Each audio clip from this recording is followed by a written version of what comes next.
Oke, Assalamualaikum warahmatullahi wabarakatuh. Jadi hari ini kita akan belajar tentang limit fungsi. Ini limit fungsi. Jadi apa sih itu limit? Limit itu merupakan nilai pendekatan. Untuk lambang atau notasinya sendiri biasa ditulis limit. Ini dibaca X, kemudian ada tanda panahnya A, kemudian ini dibaca limit X mendekati A untuk fx. Jadi limit x mendekati a untuk fx. Jadi contoh sederhananya bagaimana? Misalkan sebuah limit x mendekati 2 dari 2x. Artinya apa? Jadi di sini kita akan mencari nilai pendekatan x mendekati 2 dari 2x-nya itu. Jadi cara penyelesaiannya bagaimana? Jadi cara penyelesaiannya kita tinggal mengganti X yang di sebelah sini dengan angka 2 yang didekatkan itu. Jadi cara penyelesaiannya saya tulis ulang. Limit X mendekati 2 untuk 2X. Nah, karena di sini X mendekati 2, artinya X yang sebelah sini kita harus menggantinya dengan angka 2. Berarti kita tulis 2 dikalikan dengan X-nya kita ganti dengan angka 2. Jadi 2 dikali 2 sama dengan berapa? Yaitu 4. Jadi nilai pendekatan untuk X mendekati 2 dari 2X adalah 4. Contoh lainnya.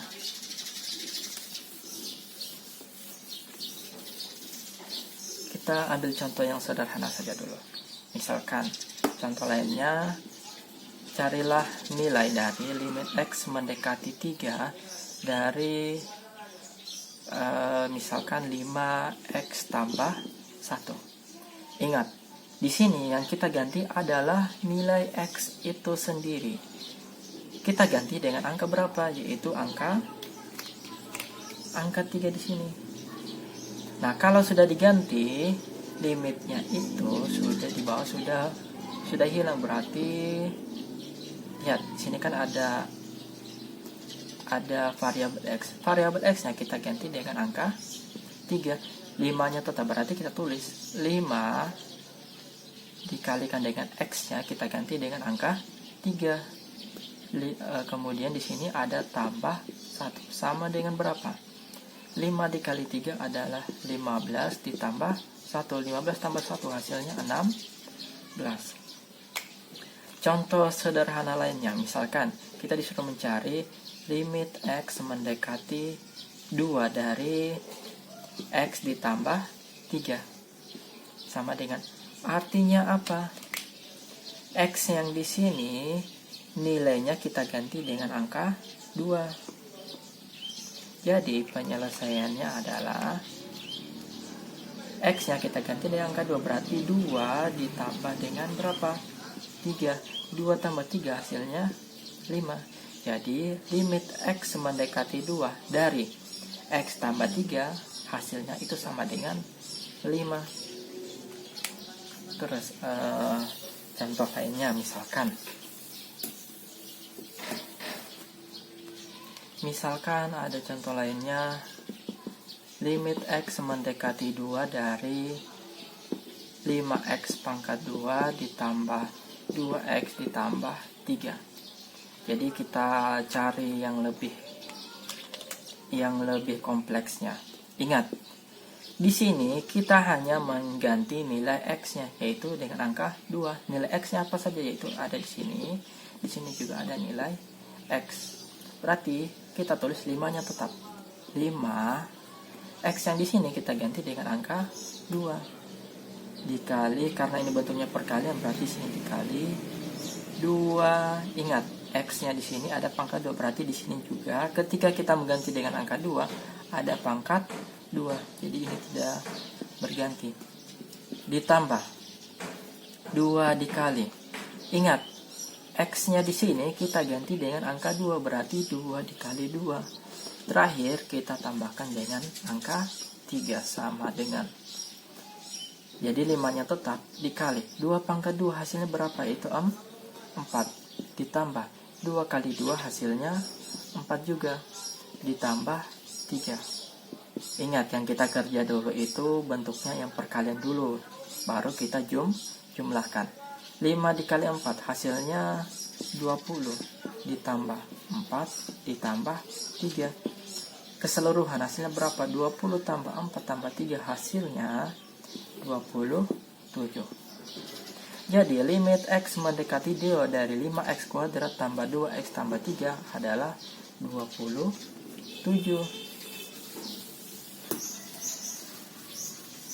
Jadi Pak Guru akan kasih banyak contoh supaya kalian tambah paham. Nah, misalkan lagi limit X mendekati 2 dari misalkan 3X kuadrat dikurangi X. Nah, artinya semua X-nya, X yang di sini, ini juga kita ganti dengan angka 2. Berarti 3-nya tetap, 3 dikali X-nya kita ganti dengan angka 2. Berarti 2 pangkat berapa? 2 pangkat 2 dikurangi X-nya kita ganti dengan angka 2. Berarti 3 dikali 2 pangkat 2 hasilnya 4 dikurangi dengan 2. 3 kali 4 hasilnya 12 dikurangi 2 hasilnya berapa? 10. Jadi nilai dari limit X mendekati 2 untuk 3X kuadrat dikurangi X hasilnya 10. Nah, kadang-kadang kalian juga menemukan bentuk akar. Misalkan limit X mendekati 8 dari akar X dikurangi dengan 4. Ya, kita selesaikan. Ingat, yang kita ganti itu nilai X-nya. Kita ganti nilai X-nya dengan angka 8 sama dengan akar. Ingat, akarnya tetap. X-nya kita ganti dengan angka 8. 8 terus ada di sini kita kurangi dengan 4. Akar 8 kurang 4 hasilnya berapa? 8 kurang 4 itu hasilnya 4. Akar 4 hasilnya berapa? Yaitu 2. Jadi limit X mendekati 8 untuk akar X dikurangi 4 hasilnya sama dengan 2. Terus kadangkala juga kita menemukan soal yang berbentuk pecahan. Ya, contohnya limit X mendekati 5 dari X kuadrat dikurangi 5 per X dikurangi dengan 3 sama dengan berapa? Ingat, di sini kita hanya mengganti nilai X, bukan nilai yang lain. Nilai X yang kita ganti di sini adalah dengan angka 5. Jadi 5-nya akan mengganti nilai X ini, juga akan nilai X yang di bawahnya. Ingat, kita menggantikan nilai X dengan angka 5. Berarti X pangkat 2, berarti X-nya kita ganti dengan angka 5. 5 pangkat 2, karena di sini ada pangkat 2, maka di sini ada pangkat 2. Dikurangi dengan 5, baru ada per. X-nya kita ganti dengan angka 5. 5 dikurangi dengan 3, sama dengan 5 pangkat 2 hasilnya berapa? Yaitu 25. 25 dikurangi 5 per 5 dikurangi 3 hasilnya berapa? Yaitu 2. 25 dikurangi 5 hasilnya itu 20 per 2. 20 dibagi 2 hasilnya itu 10. Jadi nilai dari limit X mendekati 5 untuk X kuadrat dikurangi 5 per X dikurangi 3 itu hasilnya 10. Oke, mungkin contohnya saya kira cukup.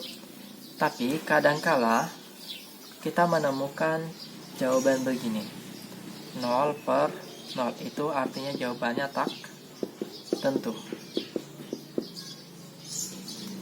Kenapa tak tentu? Karena tidak ada nilai 0 per 0. 0 dibagi 0 itu hasilnya tidak ada. Nah, contohnya seperti apa? Misalkan di sini limit X mendekati 1 lah. Mendekati 1 dari X kuadrat dikurangi 1 per X dikurangi 1. Sama dengan berapa? Ingat, yang kita ganti itu haruslah X-nya kita ganti dengan angka 1. Nih. Berarti di sini kan ada X pangkat 2, berarti X-nya kita ganti dengan angka 1. Berarti 1 pangkat 2. Kemudian kita kurangi dengan angka 1 per. X di sini kita ganti dengan angka 1 dikurangi dengan 1. 1 pangkat 2 hasilnya 1 dikurangi 1 per 1 dikurangi 1. Nah, yang di atasnya 1 kurang 1 hasilnya 0 per 1 dikurangi 1 hasilnya 0. Dan ini jawabannya tak tentu. Kalau jawabannya tak tentu, kita pikirkan bagaimana caranya supaya kita tidak menemukan 0 per 0. Salah satu caranya supaya kita tidak menemukan jawaban 0 per 0 itu kita menggunakan dengan pemfaktoran. Nah, pemfaktoran ini sudah pernah diajarkan di kelas di SMP maupun juga di SMA kelas 10. Jadi mungkin saya akan mengulangnya lagi materi pemfaktoran itu pada video berikutnya. Jadi sampai di sini saja dulu untuk materi limit fungsi. Berikutnya kita akan membahas mengenai pemfaktoran supaya pada saat kita menemukan 0 per 0 kita bisa mengakalinya supaya tidak menemukan nilai 0 per 0. Jadi cukup sekian video dari saya. Assalamualaikum warahmatullahi wabarakatuh.